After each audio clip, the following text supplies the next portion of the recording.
Coucou les amis, j'espère que vous allez bien aujourd'hui, que vous êtes en pleine forme, plein de bonnes énergies positives.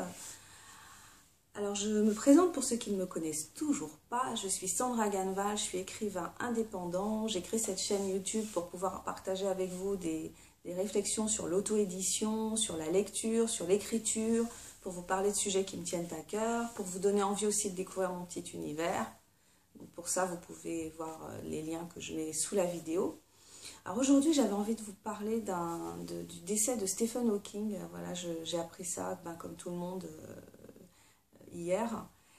Et ça m'a touchée parce que j'ai vraiment découvert Stephen Hawking à travers la série The Big Bang Theory.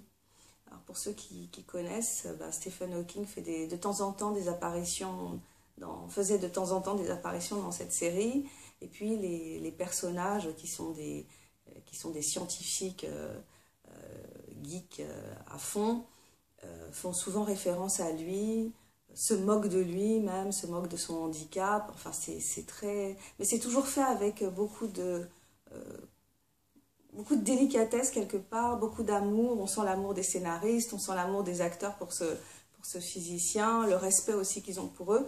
Et donc et puis quand Stephen Hawking apparaissait dans la série, lui-même était dans l'autodérision. Et je trouve ça assez fascinant de pouvoir comme ça prendre de la distance par rapport à soi-même. Et surtout, c'est un personnage qui est inspirant, qui donne une leçon de vie. Donc c'est ça que je veux partager avec vous dans cette vidéo. J'avais lu il y a quelques mois, j'ai lu la biographie de Stephen Hawking. Et c'est encore ça qui m'a touchée, c'est sa capacité d'autodérision, ça tombe jamais dans le pathos. Il y a beaucoup de mise à distance, je dirais même, j'ai senti une certaine froideur en fait, pour peut-être voilà, un mécanisme de défense quelque part, pour arriver à vivre avec cette maladie, la maladie de Charcot, qui petit à petit, donc il a découvert qu'il avait cette maladie-là quand il avait 21 ans. Et c'est une maladie en fait qui est évolutive et qui petit à petit fait perdre toutes les fonctions. Donc il savait qu'à un moment il ne pourrait plus marcher, qu'il ne pourrait plus parler, enfin voilà, qu'il perdrait ses fonctions au fur et à mesure. Et il a quand même réussi à vivre jusqu'à 76 ans avec cette maladie. Et il a réussi à travailler surtout, à écrire des livres, à communiquer, à partager sa passion, à partager son amour de la vie. À donner envie et puis à être un modèle. Donc je trouve ça vraiment super inspirant. Et voilà, c'est ça que moi je veux retenir de Stephen Hawking. C'est ça que je voulais partager avec vous sur ce personnage.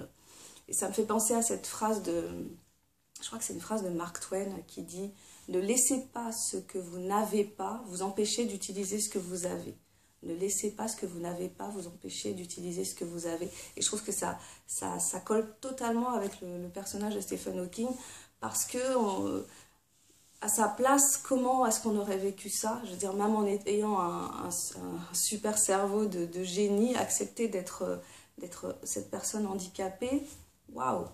Et puis, il a fait des choses qu'on rêve de faire, enfin, aller... se retrouver en apesanteur, enfin des choses comme ça, qu'on se dit, non, il ne pourra pas le faire, et puis finalement, il l'a fait.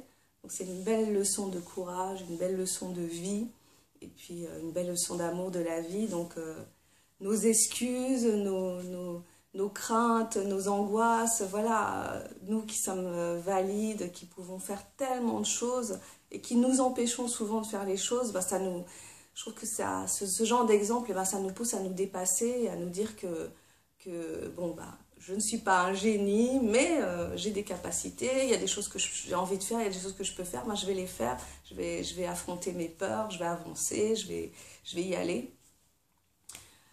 Écoutez, voilà, je voulais partager ça avec vous, je vous envoie plein de force, plein de bonnes choses, j'espère. Je vous retrouve bientôt pour une autre vidéo. Je vous remercie de m'avoir regardé si vous m'avez regardé jusqu'au bout. Si vous avez aimé ma vidéo, n'hésitez pas à me mettre un like. Si vous avez envie de voir mes autres vidéos, n'hésitez pas à vous abonner à ma chaîne. Je vous souhaite une super journée. Je vous dis à très bientôt. Au revoir. Bye bye.